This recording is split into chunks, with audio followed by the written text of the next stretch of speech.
Nairobi, yang mana kami semua berkumpul dengan keadaan sehat dalam rangka diklat satu pemandu geowisata PGW DPW Bekasi Raya. Alhamdulillah, terima kasih kepada para peserta yang sudah datang jauh-jauh memenuhi undangan kami. Terima kasih kepada yang terhormat Ketum DPW Nasional, yaitu Bapak Dedi, yang kami hormati, kepada yang terhormat pembina Dewan Pembina, yaitu Pak Haji Irfan Heroli, kepada yang terhormat perwakilan Dinas Pariwisata bagian kebidanan SDM, kepada yang terhormat Kecamatan Cabang Bungin yang diwakili kepada yang terhormat Desa Lenggajaya, kepada yang terhormat para pengurus DPW PGWI Bekasi Raya. Alhamdulillah, kami selaku Ketua DPW PGWI Bekasi Raya mengucapkan banyak terima kasih kepada para peserta yang telah datang hadir di undangan kami. Alhamdulillah, terima kasih.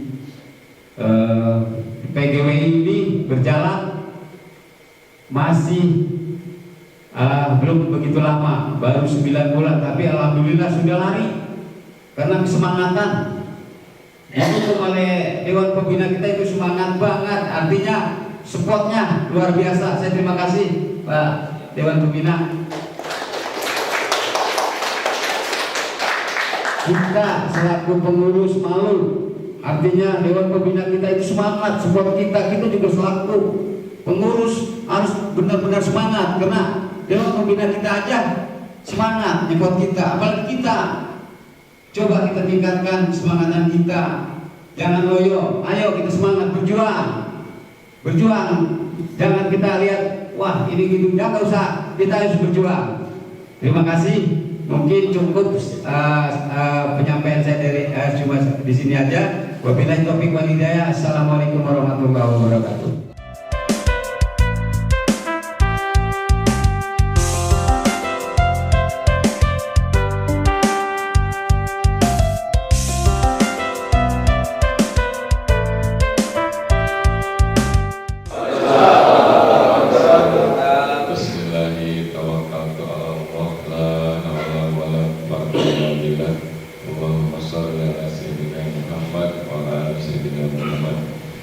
Pertama yang saya hormati Ketua Umum PGWI Kang Denny Hatur Nuhun, dan bisa hadir, alhamdulillah.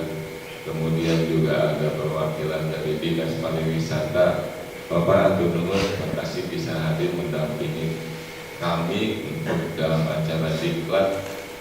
Kemudian juga Ketua PGWI Bekasi Raya Bapak Enan Hatur Nuhun. Kemudian juga para narasumber yang hadir, mohon maaf tidak bisa saya sebutkan satu persatu. Pemerintahan desa, pemerintahan kecamatan yang mewakili, kemudian juga para peserta yang bisa hadir di sini, tokoh ulama, tokoh pemuda, tokoh masyarakat. Mudah-mudahan kita semua dalam keadaan sehat walafiat. Dan kita bisa mengikuti acara diklat pendidikan latihan pemandu geowisata PGWI Bekasi Raya angkatan pertama.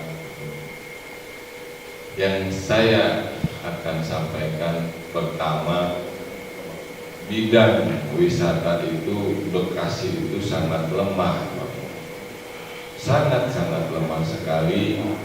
Karena apa? Karena kita tidak cukup ilmu dan wawasannya untuk mengangkat destinasi wisata yang ada di Kabupaten Bekasi. Kenapa diklat ini PGWI saya adakan, saya selenggarakan? Pertama, membuka wawasan tentang wisata, khususnya geowisata. Ya wisata itu wisata bumi, yang ada di bumi, yang ada di atasnya, mau sejarahnya, mau situsnya, mau peninggalan zaman dulu apapun, kemudian juga tentang bentang alam juga, terus juga kondisi bumi, kondisi alam itu bisa kita angkat menjadi destinasi wisata. Karena ketika kita bisa mengangkat destinasi wisata, itu banyak sekali efeknya untuk masyarakat sekitar, terutama ekonomi, Bapak-bapak. Karena wisata itu ketika kita sudah angkat, viral, ramai dan punya daya tarik tinggi, itu akan mengundang para wisata lokal, domestik maupun wisata mancanegara, wisman, turis asing gitu. Yang penting kita buka dulu wawasan tentang wisata itu seperti apa gitu. Makanya saya dengan pengurus PGWI yang lain berkeinginan menyelenggarakan diklat. Kita perlahan-lahan, kita nanti yang sudah di diklat itu mudah-mudahan bisa menyebarkan sadar wisata kepada masyarakat atau lingkungan sekitar. Karena sebagus apapun destinasi wisata yang akan kita angkat nanti, tanpa ada sadar wisata dari masyarakat dan lingkungan sekitar, itu tidak akan bagus, tidak akan berjalan sesuai apa yang kita harapkan. Itu yang pertama. Itu. Yang kedua, mungkin terkait regulasi. Nanti kita keluarkan sertifikat pemandu wisata. Mudah-mudahan wisata-wisata yang ada itu bisa kita arahkan melalui bapak-bapak yang ikut diklat.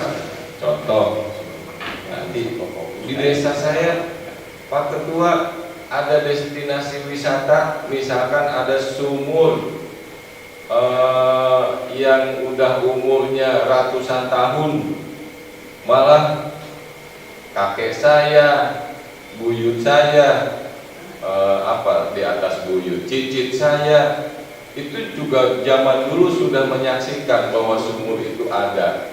Tapi kan kalau tidak dengan ilmunya dan tidak ada wawasannya, itu sulit untuk diangkat. Dengan itu nanti ada ahlinya, ada narasumbernya. Secara sejarah kita pelajari, secara geografis kita pelajari, kita telaah, kita teliti. Ini bekas sumur siapa? Kemungkinan raja siapa? Atau suku apa? Atau mungkin kelompok masyarakat yang mana, itu akan terungkap. Dan itu sejarah itu juga menjadi daya tarik wisata. Ada wisata religi, kita banyak wisata religi, sumur pengantin segala macam. Kebetulan dinas pariwisata juga, saya tahu kepala dinasnya dan bupatinya itu konsen dalam mengangkat destinasi wisata. Cuma masyarakatnya, sumber daya manusianya ini yang harus kita beri ilmu dan beri wawasan. Karena selama ini kan kita nggak peduli wisata itu apa, nggak peduli di daerah desa kita itu ada yang bisa dijadikan destinasi wisata. Mudah-mudahan pesawahan juga bisa dijadikan destinasi, bisa sekolah alam, kemudian juga bisa cara menanam padi, kemudian juga ada sunsetnya, sunrise-nya. Yang penting tempatnya kita cari yang memang betul-betul indah. Karena para wisata itu dia keluarkan uang, dia kepengen ada pengalaman baru. Jadi kalau misalkan kita aja nih, kalau misalkan healing lah, bahasa nama healing itu, healing teh ngademin otak gitu ya, kan itu kepengen suasana baru. Ada yang naik gunung capek-capekan, nggak masalah. Ada yang ke pantai panas-panasan, ada yang ke hutan mangrove yang ada di kita, ada yang memang di sana ada sumur pengantin, wisata religi, mudah-mudahan gua habis mandi adem otak, ada yang begitu, ada makam yang bersejarah, kemudian juga ada pesawahan yang indah. Kita enggak menduga, kalau kita enggak patuh, kalau enggak kita picu, kalau kita enggak kasih wawasan dan ilmunya, itu kita enggak bakal ketemu. Sekarang aja kita enggak kepikiran ya. Contoh, coba mungkin apa ya destinasi wisatanya, karena kita enggak peduli, enggak ada sadar wisata, makanya lupa. Padahal banyak di situ, ada Batu Jaya yang memang dugaan sementara itu peninggalan zaman purbakala, terus juga ada Sungai Citarum, ini juga bisa dijadikan destinasi wisata. Ada Muara Beting, Pantai Mekar, Muara Bahagia, saya juga belum begitu hafal, tapi itu bisa kita jadikan destinasi wisata.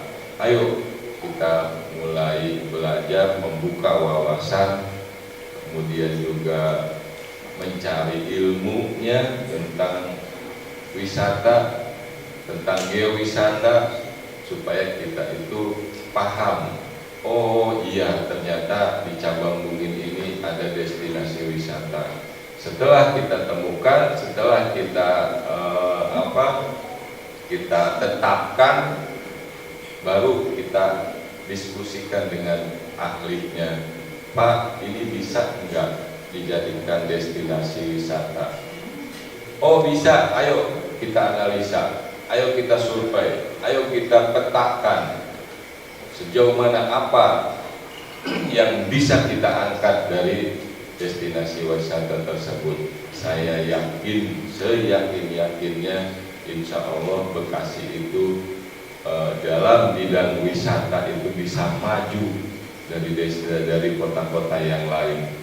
Itu yang pertama. Yang kedua, Pak, secara ekonomi, ini Bandung, Jakarta itu hampir 13 juta penduduknya, kurang lebih lah. Belum Bekasi hampir mendekati 3 juta, dengan kehidupan bisingnya pabrik, kemudian juga busy road, macetnya jalan, capeknya itu mereka butuh refreshing. Jangan sampai mereka itu melewati ke Bandung. Sekarang Kerawang udah mulai konsen, Purwakarta sudah mulai konsen, sudah banyak. Bekasi ketinggalan, Pak. So kalau dihitung destinasi wisata Kerawang, Purwakarta sampai Bandung, itu kita kelewat. Padahal kalau misalkan kita sadar wisata, kita buka wawasan kita kerjasama dengan masyarakat, dengan pemerintahan, itu akan, saya seyakin-yakinnya pasti kita punya destinasi wisata yang unggulan, Pak. Makanya sebelum ke arah sana, saya menyelenggarakan pendidikan dan latihan ini untuk membuka wawasan. Bapak-bapak nanti yang ikut peserta dapat ilmu, dapat wawasan, ada sertifikatnya. Mudah-mudahan ada daya tarik yang menjadikan semangat yang tinggi. Oh, ternyata wisata seperti ini, ternyata wisata seperti ini. Makanya kita dari peserta diklat ini yang saya harapkan bisa mengajak yang lain untuk sadar wisata. Kita bendung tuh, Pak, manusia yang akan healing, refreshing, terus cari berpetualang segala macam itu. Bekasi juga punya, nggak usah jauh-jauh ke Bandung. Saya mengucapkan banyak-banyak terima kasih atas kehadiran bapak-bapak menjadi peserta diklat. Nggak apa-apa, nggak kudu banyak, Pak. Mau 8 orang, 10 orang, 20 orang, yang penting dapat maksud dan tujuan diadakan diklat itu.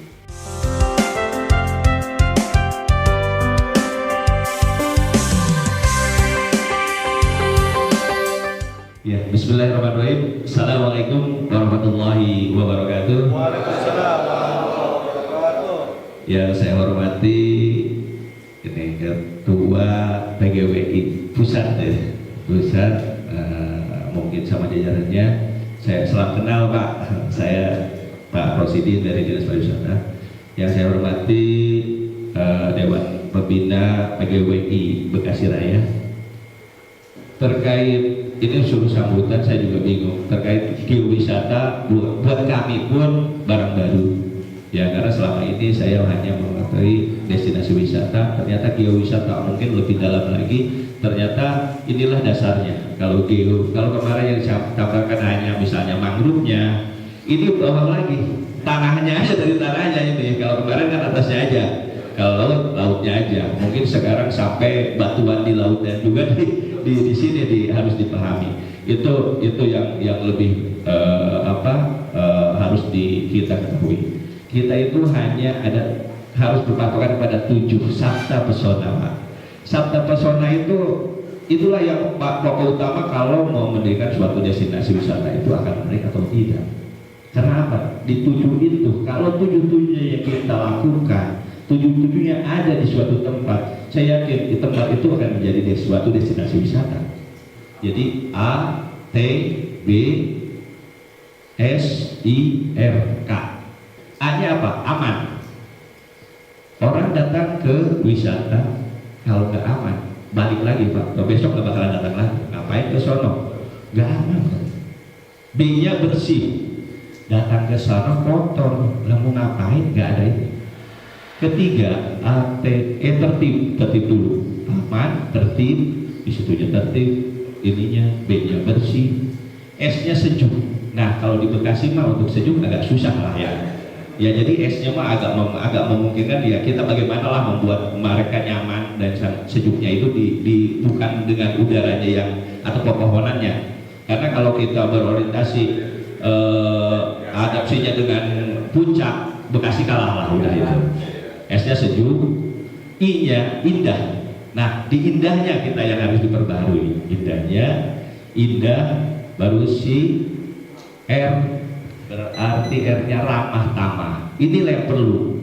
Kalau suatu destinasi, ya itu tadi Bapak-bapak fungsi pemandu di sini nih, pemandu wisata di sini, mengedukasi masyarakat untuk ramah kepada semua pengunjung. Jadi jangan sampai, yang bawa mobil kita ramahin, supaya parkirnya besar katanya gitu ya.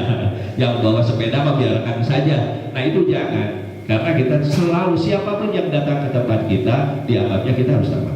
Yang terakhir ini yang perlu sebenarnya untuk memajukan pariwisata, inilah yang paling perlu di tempat itu, kenangan. Nah kenangan itu ada 2, kenangan baik atau kenangan buruk. Nah karena gini, sebagus apapun tempat wisata, kalau dibikin pakai sekarang zaman pakai video lah ya, pakai di YouTube, di TikTok, sebagus apapun, pas datang ke situ ternyata tidak sesuai. Nah itu kenangan itu yang akan disampaikan. Kedua, bagaimana mengetahui apa sih yang kita jual. Tapi saya berharap ke teman-teman pengurus PGWI Bekasi Raya, bikinlah program yang jelas, bikinlah identifikasi apa saja yang ada di Kabupaten Bekasi yang bisa diangkat dengan mengucap Bismillahirrahmanirrahim. Diklat 1 pemandu geowisata PGWI DPW Bekasi Raya secara resmi saya buka.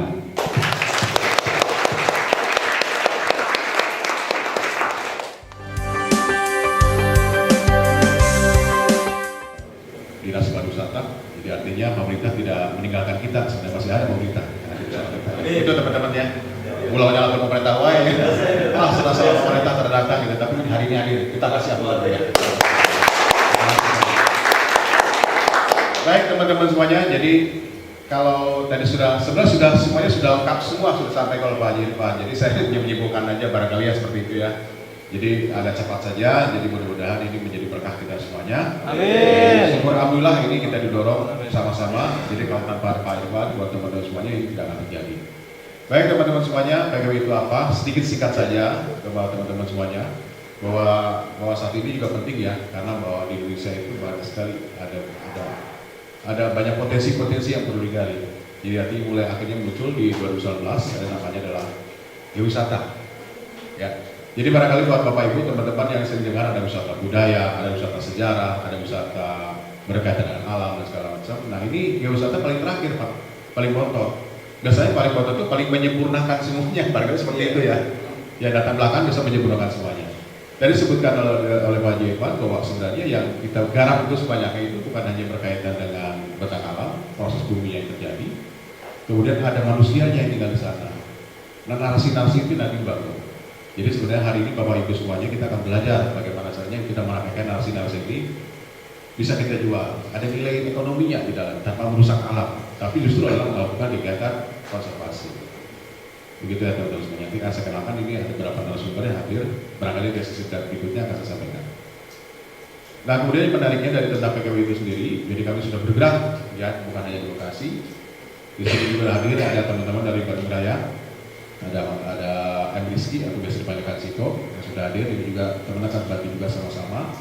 Kemudian juga tidak hanya di Bandung Raya, karena kami menyebut Bandung Raya itu dalam Cekungan. Jadi barangkali Bapak Ibu semuanya yang pernah datang ke Kota Bandung, bukan hanya Kota Bandung, ada Cimahi, ada KBB, ada KB, lengkap semuanya sudah punya dalam Bandung Raya. Begitu juga Bekasi. Jadi Bekasi itu kita bicara ada di daerah lintas di seluruh kawasan yang termasuk sedikit masuk ke Karawang. Kalau perlu Karawang kita ambil aja, kalau perlu Sumba kita ambil untuk seluruh Pantura bisa seperti itu. Ya jadi seluruh pemerintahan nanti Bekasi Raya, saya kira kita mencakup seluruh di daerah Pantura seperti itu. Nah kemudian menariknya apa teman-teman semuanya, barangkali saya juga sering ngobrol dengan teman-teman, Bekasi itu nggak ada apa-apanya, apalagi Pantura daerah anak-anak, gitu ya, semuanya datang sawah segala macam. Tapi saya melihat ini yang namanya perkembangan sejarah itu datangnya dari Bekasi Utara, semuanya datang dari sini. Jadi kalau kita lihat menengok ada kawasan kompleks percandaian Batu Jaya itu lebih tua dibandingkan sejarah yang ada di Indonesia, sebanding dengan yang ada di Kutai, Kutai Kartanegara. Jadi asal muasal itu di sini semua. Jadi saya kira ini sedikit tertinggal dalam kancah wacana sejarah Indonesia. Bahwa Bekasi tidak pernah disebut. Paling sebutnya terakhir adalah Rawamangun, itu juga masuk Karawang. Terakhir kemudian bicara lagi tentang apa dalam situs-situs yang lainnya. Nah ini adalah potensi-potensi yang sebenarnya bisa kita gali, bisa kita jual, kita bisa narasikan. Nah alhamdulillah, mudah-mudahan hari ini kita akan belajar bagaimana caranya membuat sebuah narasi, membuat sebuah cerita, merangkaikan menjadi sesuatu yang sifatnya menarik untuk bisa dijual. Mereka seperti itu ya. Jadi nggak ada apa-apa. Seperti contoh saya pernah bersama Papua. Saya kata benar-benar Papua. Bapak di sini tidak ada yang namanya pemandangan. Mana di Jawa semua ada gunung. Cuma iya rupanya di sini pantai semua Bapak, tidak ada apa-apa. Jadi rupanya kalau kita sudah tinggal di sini dan melihat sesuatu yang sifatnya biasa, dia menjadi biasa. Tapi ketika saya datang ke sini ada sesuatu yang menarik. Barangkali nanti kita ungkapkan dalam kegiatan nanti dalam kegiatan kita. Barangkali dari saya seperti itu saja. Mudah-mudahan bisa memberikan sedikit ya dasarnya. Nanti kita akan masuk lagi dalam kegiatan video berikutnya. Baik, saya ucapkan terima kasih. Assalamualaikum warahmatullahi wabarakatuh. Enggak ada Ibu ya, Bapak, Pak Ketua dan Ketua DPW Bekasi Raya yang saya hormati, mohon izin saya sedikit bercerita saja mungkin ya Pak ya, bercerita. Jadi memang kalau tadi saya berada di atau ada sedikit pengalaman di komunitas, jadi komunitas awalnya memang penyelamatan lingkungan Pak, penyelamatan lingkungan yang kemudian kebetulan di daerah sini juga nanti mungkin Andelin akan lebih banyak bercerita ya tentang potensi daerah di Bekasi Raya ini gitu. Cuman selintas saya kesini itu langsung terbayang bahwa saya akan ke Bekasi itu saya akan masuk ke wilayah Das Citarum Hilir. Jadi sebenarnya yang Batu Jayanya saya kurang begitu mengenal gitu ya, atau mungkin ya Citarum juga sebenarnya baru kali ini saya masuk di wilayah Citarum Hilir. Karena kebetulan saya juga di provinsi itu gabung di Dewan Sumber Daya Air Jawa Barat, termasuk saya juga masuk di tim ekspedisi Pak, tim ekspedisi Das Citarum. Kebetulan wilayah kerja saya di Das Cimeta, Pak. Ini baru SK, baru SK. Dan kebetulan di sini juga ada, saya tadi kontak-kontak, ada yang namanya Kang Billy kan di sini. Saya tadi Kang Deden kan kenal dengan Kang Billy enggak gitu. Jadi untuk konteks Citarum Hilir ini ada petugas yang ditugaskan untuk melakukan ekspedisi, analisis, penelitian tentang studi lah atau penelitian tentang kerusakan dan apa masalah di Das Citarum ini gitu, memasuki tahun 2023 ini. Contohnya, tadi ngomongin Pak, kalau saya itu di Citatah itu sampai nggak jadi geopaknya karena pertambangan itu. Malah Pak, sebelum Sukabumi, Ciletuh, ya kalau dengar Ciletuh itu mau Citatah dulu. Sudah Biofarma kita sudah beberapa kali rapat dengan direktur Biofarma untuk membangun Citatah. Cuma karena ada eksploitasi, jadi konservasi yang kemudian nanti berdampak ke geowisata, jadi hilang juga. Nah, saya bukan anti terhadap eksploitasi, tapi nanti ada ruang-ruang di mana yang perlu dieksploitasi, mana ruang yang perlu dikonservasi.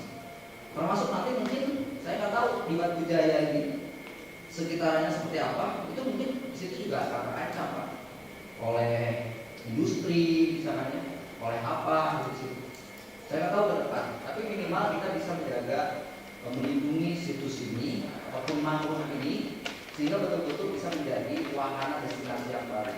Tergantung kita nanti mengemasnya, karena nanti kalau saya berbicara poin geowisata itu kan tidak lepas dari, atau geopark ya, seperti yang saya pelajari itu tidak lepas dari pertama ada konservasinya Pak. Ini syarat mutlak. Ini syarat mutlak untuk geowisata atau geopark itu adalah konservasi ini. Kalau tidak ada konservasi tadi, kedua adalah edukasi Pak. Jadi harus ada edukasi. Makanya untuk geowisata ini bukan sekedar nanti kita main Pak, jalan-jalan, kita mengantar, misalnya ada tamu, tidak hanya itu Pak, tapi berbicara tentang semuanya, bercerita, ada nilai-nilai edukasi di situ, ada pembelajaran. Apalagi kalau misalkan nanti yang pengunjungnya itu adalah anak-anak sekolah. Jadi dimulai dari perjalanan, karena mungkin sebagian sini ada yang di travel ya. Di travel itu kan dimulai di situ sudah ngomong kan belakang. Selamat datang, kita akan menuju perjalanan ini, kita melewati gunung ini punya sejarah, disambungkan dengan sejarah Belanda misalnya sebelumnya. Itu edukasi semua Pak. Ini adalah hasil tumbukan meteor yang jadi pada saat meteor itu jatuh ke bumi, dia kan panas ya, meteor itu panas. Dia terus yang bawahnya adalah batu satam. Batu satam ini kalau juga itu sebenarnya bisa jadi kajian ya. Jadi kajian menarik bagi orang yang baru. Saya termasuk Kang Ciko tadi, Kang ini datang ke saya menunjukkan. Terus Kecuali kalau nama tempat, ada sebuah desa namanya Citarum, Sikapundung, atau ya tempat-tempat yang lain, atau misalnya di Batang misalnya. Batang itu adalah sungai. Jadi bukan lagi tulisnya Sungai Batang ya. Jadi artinya Batang selalu terpisah. Begitu ya teman-teman semuanya ya. Tujuannya apa? Untuk gerakan, termasuk untuk transportasi. Ya, transportasi, kemudian ekonomi juga hidup di dalam sungai itu. Itu mengartikan adalah Citarum itulah Sungai Citarum. Di Sungai Citarum itu dari Purwakarta ke arah utara. Di Purwakarta ke arah utara kita nggak akan nemuin lagi yang namanya gunung-gunung. Udah nggak akan nemuin lagi yang namanya bukit-bukit. Udah sisa dataran rendah. Nah, kalau di dia di masih daerah gunung, perhatikan aja lembahnya itu biasanya bentuknya V, tajam dia di bawahnya itu. Jadi curam, tengah-tengahnya ada sungai. Itu membuat si sungainya itu bentuknya semacam-macam ini yang tengah-tengah ini itu adalah punggungan. Ini lembahnya. Pasti begitu. Bentuk polanya pasti semacam kayak dendritik, jadi kayak mengakar gitu, mengacu ke akhirnya ke satu titik juga. Yang ngegabung, akhirnya jadi ke sini. Terus ya, mengenai cerita batu, awalnya batu ini adanya di Kerawang. Udah jelas barang tentu dari tadi saya udah bicara, ini hanya mengulas batu itu adanya di Kerawang, Kecamatan Batu Jaya, Desa Batu Jaya, Kampung Batu Jaya yang ada di daerah Kerawang. Nah waktu itu dia ini adanya lagi ngegletak, bukan ada tempat gubuknya, belum ada gubuknya. dia itu lagi ngegeletak, akhirnya di situ ada orang ada orang meraya kuda. Nah, orang meraya kuda itu karena dia ini nggak betah sama kotoran kuda, dia itu kalau malam suka pergi. Begitu dia pergi, ketemulah sama Ki Bajul Putih. Kamu tahu kan Ki Bajul Putih? Yaitu buaya putih. Nah, ceritanya dibawa sama Ki Bajul Putih, nggak tahu kemana adanya, tahu-tahu adanya di sini Pak, di bawah. Nah waktu itu, zaman itu saya juga sebenarnya ngalamin, enggak cerita kakek saya. Nah itu waktu itu masyarakat itu ngomong sama tuan tanah, sama juragan dulu dah. Ceritanya ada batu nongol di Kali Citarum. Nah akhirnya juragan itu manggil orang Pak, sebanyak 40 orang.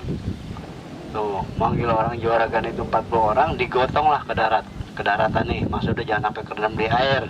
Digotong pakai talinya, katanya tali bambu, gotongnya. Oke, diulit itu tali bambu, diirat pakai tali bambu. Nah setelah digotong ke tali bambu, pas tahun 75 ada perehaban tanggul Pak, pertama tahun 75 waktu bikin kecamatan Cabang Bungin. Saya ingat udah. Nah itu jalan itu Pak, itu Pak tuh jalan nih lurus, jalan bukan di sini, itu tuh depan, samping ini itu jalan lurus. Nah 2013 kemarin, pas 2013 ada perehaban tanggul lagi Pak, penggalian kali nih tanggul, akhirnya diputer lah ini jalan kemari.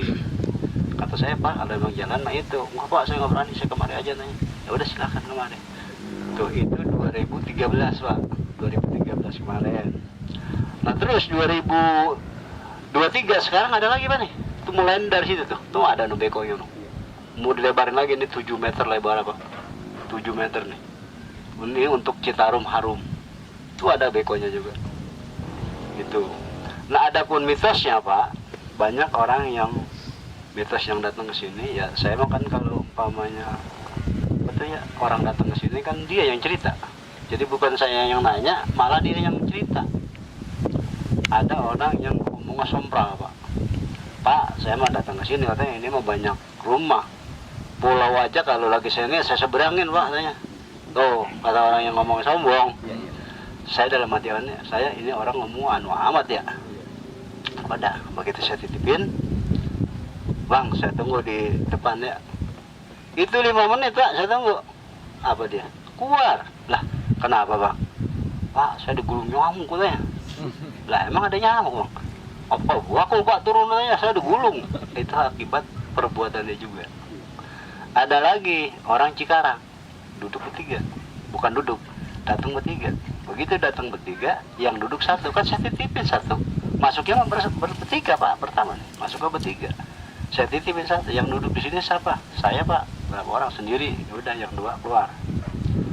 Begitu jam 2, ceritanya nih jam 2, akhirnya bocah yang satu keluar nih, kesana no, tempat nungguin. Nah udah keluar, udah jam 2, udah pagi kata dia, udah balik. Kayak yang 2 nih, kalau menurut logika kita, dia juga nggak salah Pak, ya, karena dia masuk ke bertiga, dia mau pamitan, dia temen nih, masuk lagi kemari kan, pamitan. Jadi megang Pak, dia megang batu, yang satu megang belah sono tengah, yang satu megang belah mari. Tahu-tahu jam 5 dia udah nyampe ke rumah saya belum bangun. Nah ada apa ini, nyampe lagi rumah Pak, nganterin saya suruh minta maaf. Memang apa? Songong katanya saya, megang-megang anu dia, ada gitu. Saya tanya, ente tidur bareng? Lah kagak lah, dia punya bini, saya punya bini katanya. Nah itu bisa bareng. Tahu saya sama dipalanin, sama-sama dipalanin tuh. Itu cerita dia jam 5. Saya kaget karena orang nanya, dimanapun orang nanya, di daerah Kerawang banyak penjarahan Pak, ya, banyak penjarahan daerah Tempuran semua ya, dari Sumberwuluh sampai ke ini dah Batu Timbul banyak. Semua orang nanya, sebelum lu jarah kemana-mana datang dulu ke sini, karena ini yang paling tua. Itu cerita-cerita orang sono yang dari sono. Ini yang paling tua nanya.